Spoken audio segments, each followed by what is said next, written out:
Hello, everybody. I hope everyone is doing well. Okay, so today I want to talk to you about what circumstances led to me getting fibro. I don't write notes or anything like that. I kind of fly by the seat of my pants when it comes to videos, and this is no exception to that rule. So, I'm going to give you an idea of what fibro is, first of all. It isn't like a one disease per se, it is a constellation of symptomology. So, um, let's just kind of get the definition. So, it's a condition that is characterized by pain, fatigue, sleep problems, mood issues, and difficulty concentrating. It sometimes occurs in people with psychiatric issues such as anxiety, depression, or post traumatic stress disorder, which I happen to have post traumatic stress disorder. Um, so these are okay, let me go back. Pain is a principal symptom of fibro and may be amplified or abnormal from how people normally process pain due to a change in how the brain perceives pain. Pain from fibro comes from tender points on the body, around the neck, shoulders, back, elbows, chest, hips, knees, and skin. Although the pain may feel like it originates from the joints, pain from fibro is not joint pain. The pain can also vary from person to person, as some people with fibro report a burning, aching, or deep pain. Most people with fibro also have trouble sleeping. Because sleep is interrupted by pain, people with fibro may wake up tired and report symptoms like fatigue. In addition, difficulty concentrating is another symptom of fibro, which is also sometimes called fibro fog. The causes: although the exact cause of fibro is unknown, certain factors may contribute to the chronic disorder, including genetics, repetitive injury, trauma, illness, or disease. People who are at risk are usually women, although some men have fibro as well. People with a family history of fibro and people with other rheumatic conditions such as rheumatoid arthritis, lupus, and ankylosing spondylitis. Additionally, the onset of fibro may occur in middle age, according to the National Institute of Arthritis and Musculoskeletal and Skin Diseases. So, these are some of the complications that may come from it: migraines, tension headaches, interstitial cystitis, or painful bladder syndrome. You basically have the symptoms of a UTI, which is a urinary tract infection. You have the symptoms of it, but you don't have a UTI. You have to go to the bathroom a lot. You have to urinate a lot, a lot, a lot. Thank God I don't have that, but I know someone who does. Temporomandibular joint disorders, endometriosis, vulvodynia, or chronic fatigue syndrome. Treatment is muscle relaxants, sleep aids, pain relievers, antidepressants. I cannot talk. And anti-seizure medication is also sometimes prescribed as well. Alternate treatments are massage therapy, movement therapy, chiropractic therapy, yoga, tai chi, acupuncture, and diet supplements. Okay, so we do feel pain in our joints, especially in your bones when the weather changes, when rain is coming. I know all about it. So yeah, it's just not been a lot of fun. Uh, Genetics plays a part, and the person who is biologically my mother, and that's it. That's where the line is drawn, biology, and that's it. She doesn't have it, but she has lupus. So, stress causes you to become ill. All right? It doesn't matter how old you are. Chronic stress causes you to be a person to be predisposed to illnesses. That is why you have such a massive responsibility with the type of partners that you choose, because you don't want high blood pressure because of them, which could lead to heart attack or stroke. You don't want kidney disease. You don't want to be predisposed to cancer. You don't want any diseases, period. And chronic stress will lead you down the disease aisle, and you do not want this. Okay, you just don't want anything to do with this. Let me see if I can adjust this thing any more than I have. It's hard because of the way this thing is. Hold on. I suppose that's somewhat better. Hell, I don't know. Yeah, okay. So, stress. You want to significantly reduce your stress. However, my biggest problem is that I grew up in an abusive, nasty home. It's nasty, not cleanliness wise, it was very clean, but nasty in the sense of a child should not have to look over their shoulder all the time. You should not be in fight or flight mode every hour of every day, of every week, every month, every year. Your whole childhood, you should not be in fight or flight mode, and I was, because of the abuse, the verbal abuse, the physical violence towards me. Those of you who have seen my videos from the past, you know that I have been stabbed in my own home. I have been, there was an attempted stabbing on my finger, which is why my finger, if you look at this hand, you will see that my fingers are even. If you look at this hand, you will see that this finger raises up a little bit more, my middle finger, okay? And you can see the scarring. That is from a knife that the brother had in his hand, and I put up my hand to defend myself, and it cut right through I can't talk. It cut right through my knuckle. And you guys know about, oh God, this is the side I was stabbed on. And there's stab marks in my arm, which I don't know if you can see those. See, those are some of them. And these are also some of the stab marks that I have. So I've been stabbed with a fork that has the long tines, like what you would use to stab corn with. I was stabbed with that repeatedly. A child should never be in a situation where this is normal for them, this is every day for them, because the parent didn't want the daughter anyway. She preferred males only, which is sick and twisted in itself. You get what you get.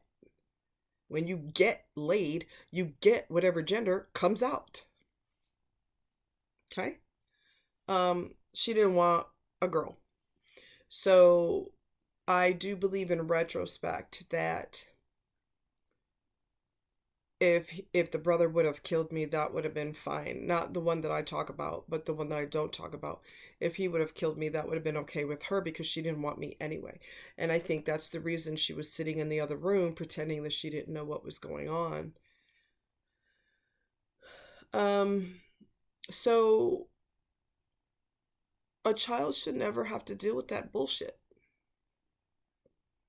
They should never have to deal with that bullshit. They should never have to be in a situation where their home is like being on the front lines in Iraq. You never know when you're going to be attacked. You don't know if you're going to be killed. You do not know what lies around the corner for you. And that was my everyday existence, my entire childhood, until I was old enough to move out.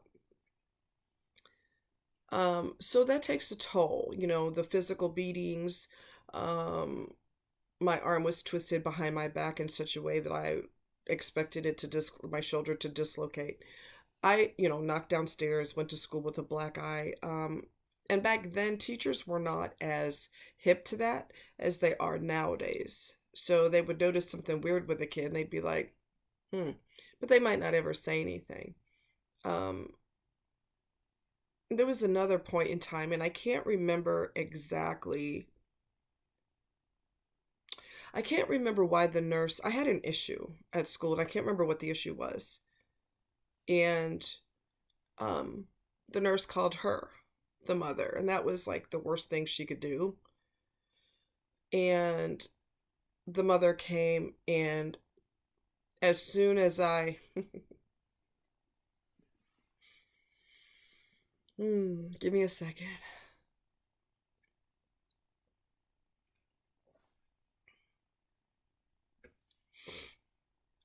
As soon as I sat in the passenger seat of the car, I was slapped so hard in my ear that I don't know how. I just remember hearing screaming, and then I realized the screaming was coming from me because she didn't say one word. She just slapped me as hard as she could in my ear. Didn't say a word. Didn't say, you never should have told the nurse, you got a big mouth. She didn't say one word. It just felt like an explosion went off in my ear. I am blessed to have my hearing in that ear. So I don't say any of this to make you feel sorry for me. I don't say any of this for shock value. This is just my reality. This is how I grew up. Okay. So yes, I have propensity towards chronic illness. Okay.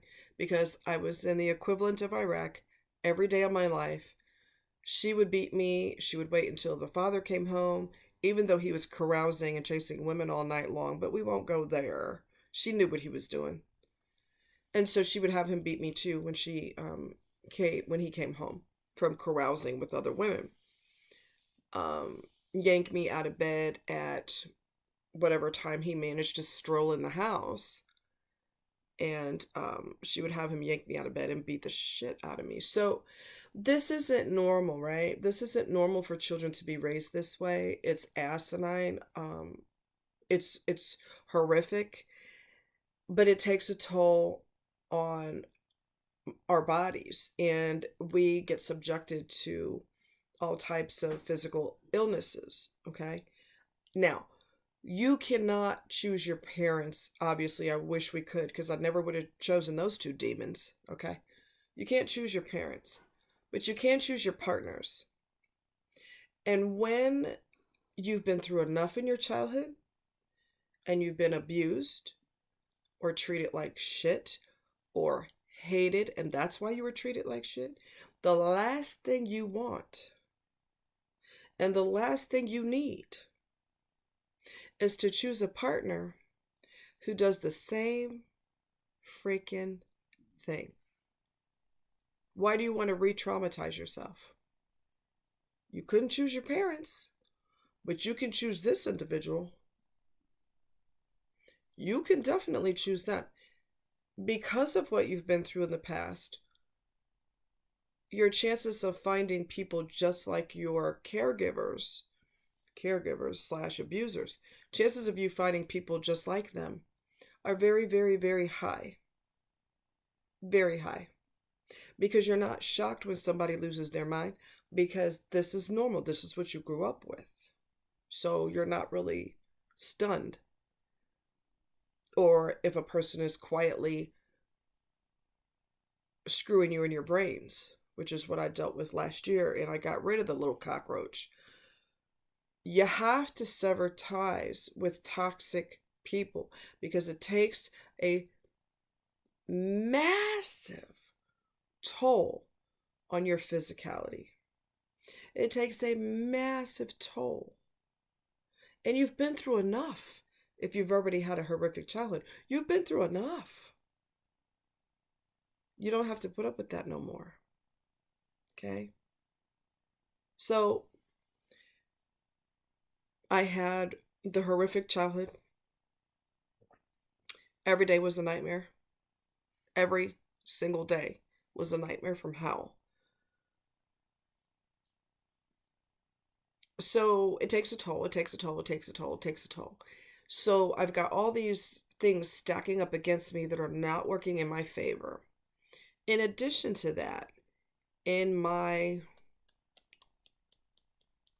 early 20s, I had a horrific car accident where I was driving on fresh snow, which is just like melted butter, and I did 2 full spins on the highway. And at one point, I was facing oncoming traffic, but I don't remember the second. So that was, I think that was the second spin, and I don't remember that. And I think I was unconscious during the second spin because I'm facing oncoming traffic and I don't know anything. I don't recall any of that. And I had a sensation of falling into, I felt like that I was on a bridge, and I felt like I was falling off, and I waited to hit water, but I never did. So it was really weird. And so that was the last straw. My body was like, oh hell no, we've been through enough. So that was kind of the last straw. I was still able to work. I still had chronic, I had pain, and I blamed it on my accident for many, many, many years. Well, of course I have pain. I never associated it with my childhood. I just didn't. But that has a significant, that's, you know, significant causation to have such predisposition to chronic pain. And then you have an accident on top of that. Well, that's like the straw that broke the camel's back. And then you've got individuals out here who sense that you're kind, and they sense that you have a good heart. And so they're like, oh yeah, come on, baby, I got something for you. Come here, girl, or come here, guy. Come here. Come here. Because they want to play you, and they want to twist your brain, and they want to manipulate, and they want to mimic you because they want to copy the goodness that you have, because they don't have any goodness with them. So they're going to copy you, how you walk, how you talk, you know, the way you laugh. They're going to become you to draw you in, and they're going to pretend that they're a nice person when in reality they're a snake. So it's up to you. It is your decision to choose decent people. It has to be your decision to choose decent people so that you can protect your mind, your body, your heart, and your soul. Okay? You have to protect yourself. That's your job. That's your responsibility. There's no two ways around it. So you cannot settle for evil. Okay? You can't settle for evil. I wish I could. Oh, it's starting to get warm again. Blech. Anyway, you can't settle for evil. You can't do that. You have to learn how to cut people loose. You have to learn how to protect yourself, because if you grew up in an abusive background like I did, you were never protected. So it is your responsibility now to protect yourself. And when you see signs of your parents or otherwise so-called caregivers, when you see signs of evil in the beginning, you need to cut them loose. Cut those individuals loose. Because it's gonna get worse. Through time, it's gonna get worse. Okay? It's gonna get worse. Mark my words. If you see evil in the beginning, it always gets worse. There's no 2, 3, 4 ways around it. Okay? I'm sorry, my paper is distracting, but I can't help it. Something else I want to talk to you about. This is gonna be a 2-parter.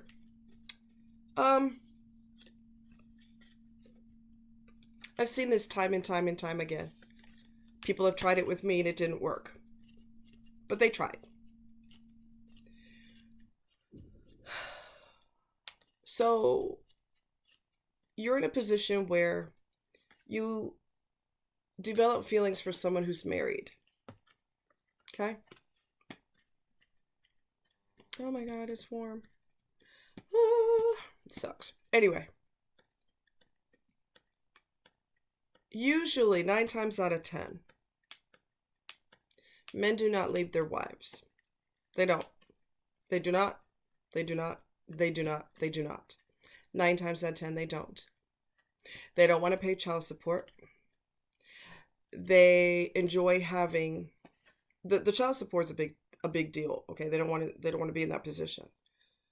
They don't want the wife to decide if and when you see your own children. They don't want to deal with that either. And the majority of states will take the majority of the man's money because they don't care. Okay? The state doesn't give a shit. Right? So the man's not going to go anywhere, but they will go, and I've talked about this before, they will go on dating sites and they will try to get women on the side. They always have a song and a dance, and I'm sure women are no different, but right now I'm talking about men. Women are just as conniving. Um, Women have gotten their husbands killed by their lovers by lying and saying that he beat me up all the time and I can't take it anymore, and crying on his shoulders to get in to manipulate him to kill her husband. So women are not innocent angels, okay? But we're talking about men right now. They always tell you that, and this is true for women too, okay, who meet men, or men who meet women who are married, is what I'm trying to say. um the bullshit that I've heard was men will say she's fat, she's lazy, she won't clean the house, she won't take care of the kids, I don't get sex. If I'm lucky, I get it on my birthday. If I'm lucky. The thing about that bullshit is that he's still not leaving. He's still not leaving. He's not paying child support. He's not going to do it. And if he loves his children, he doesn't want to be without them, and he doesn't want to see them every other weekend. If he loves his children. So he will whine and cry about whatever gender the person is. They will whine about that my spouse is terrible, I hate them, they have no respect for me, they don't love me, we don't have sex anymore, blah, blah, blah, blah, blah, blah, blah, blah, blah. But since the man is the one who gets yanked financially, we're talking about men, they are not walking away. They're not. They're not. So, or they'll say, well, I don't know, it's complicated. I want to leave her, but it's just really difficult financially. And, I will miss my kids too much. And he will give you every excuse in the book. But no matter how terrible his wife is, he's not leaving her. She may leave him and he won't have a choice. Okay? In that case, he won't have a choice. Don't fall for the okie doke. Don't fall for the I never get sex and it's just terrible and I don't get any love, kindness, or respect anymore and it's depressing. And he's a lot of times he's looking for sympathy sex. I'm not saying that there's not a percentage of them that their wife is awful or their marriage does suck. I'm not saying that's not true, but he's not leaving.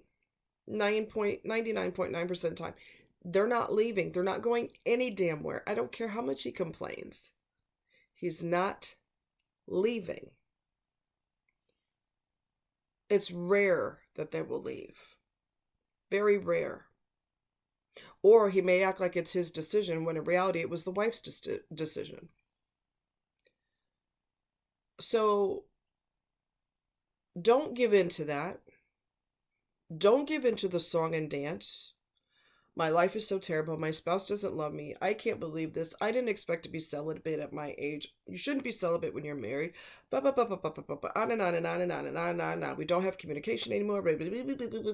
So how are you doing? Hey, nothing. Get lost. Go work it out with her. Go figure out what you're going to do in your personal life before you start sashaying over to somebody else. Because they don't need to fall in love with you. They don't need to develop feelings for you. Just to have you say, well, it's hard. It's complicated. It's hard because you're trying to stick it in somebody. Oh, you're hard, all right. If you silly enough to go for the bullshit coming out of his mouth, You will be the side dessert. And unless the wife gets tired of him, they're not getting a divorce. They're not. So my advice to you is this. The minute you find out that the person is married,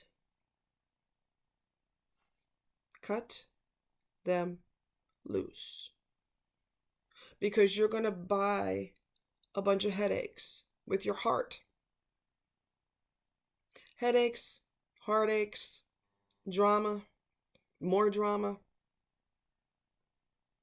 He wants to keep his family intact, usually, not always. He wants to keep his family intact, and he wants to tap some booty on the side.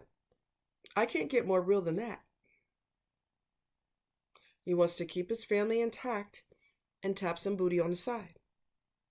And if you choose, you put yourself in a position to be the side dessert, to be the booty on the side, you're gonna get had, bamboozled, and hoodwinked.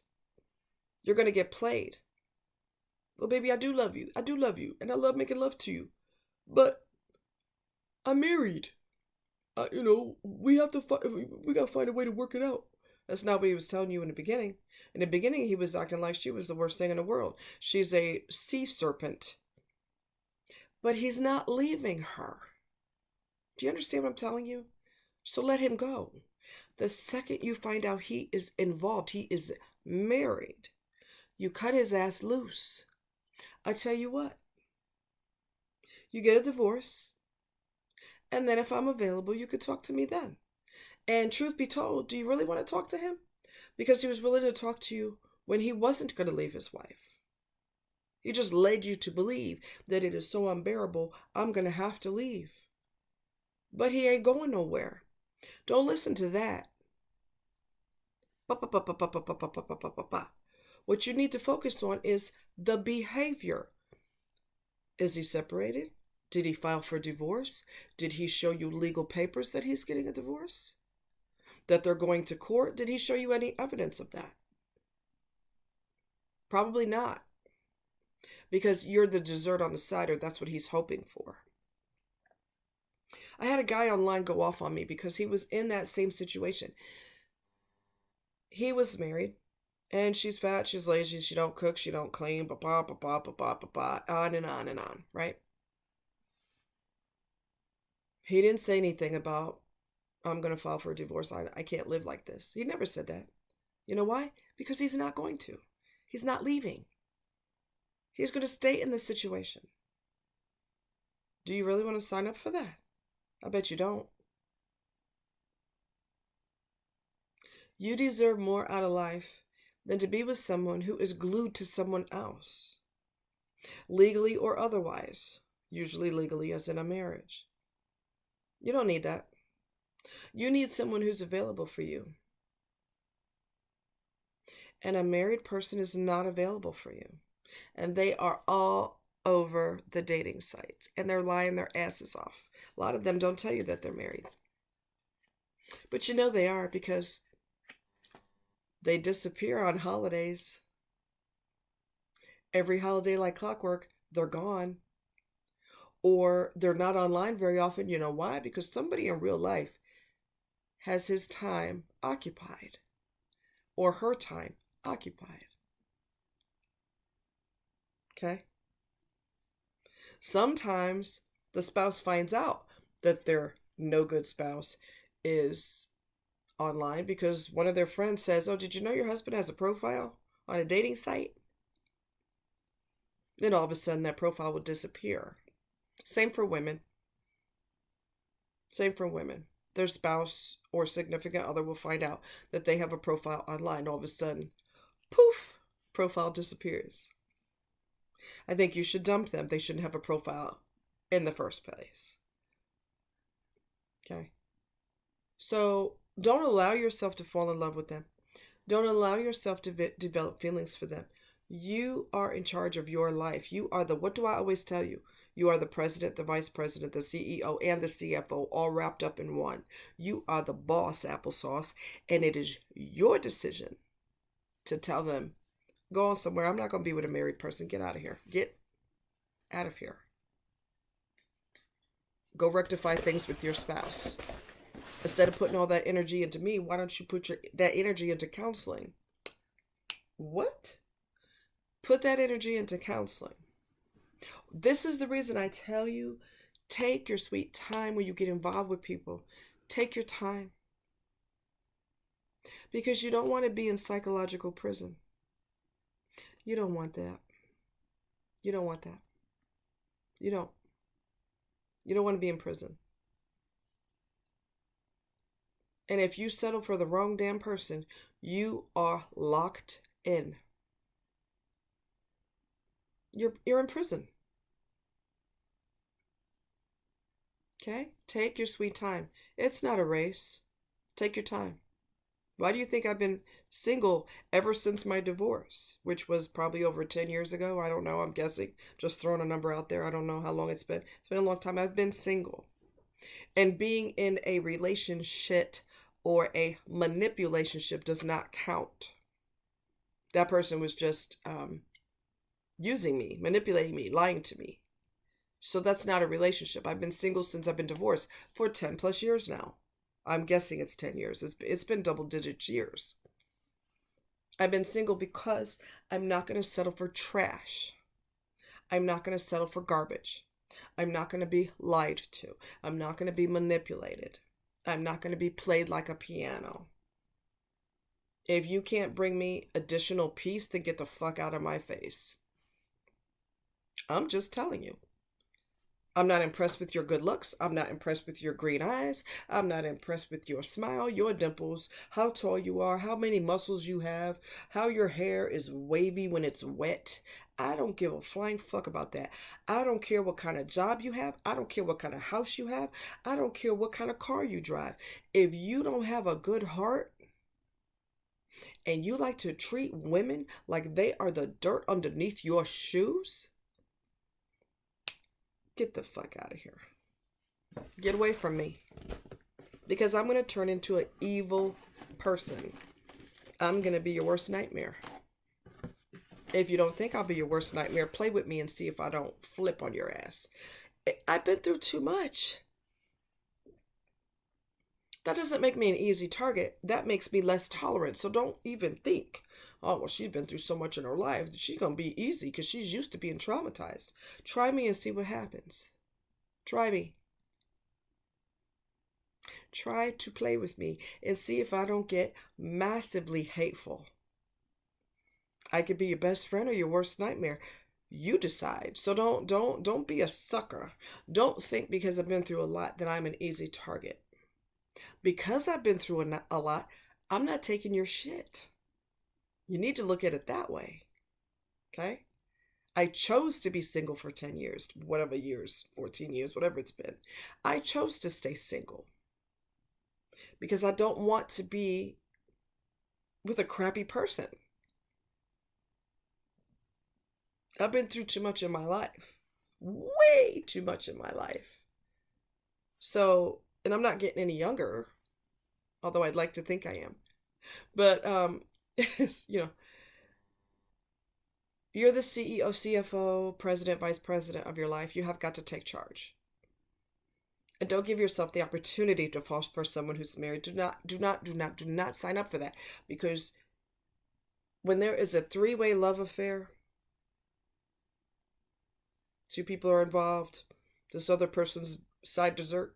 I'm not saying they don't like you. I'm not saying they're not attracted to you. I'm not saying that being intimate isn't magic for them. But it's not magic enough to leave their relationship or to leave their marriage.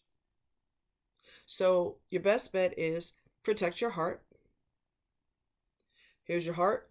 You put walls on all sides, a gate around your heart, and you don't give them the opportunity to mess with you, with your heart. You don't give them the opportunity to allow you to fall in love with them. You don't even let yourself sign up for that.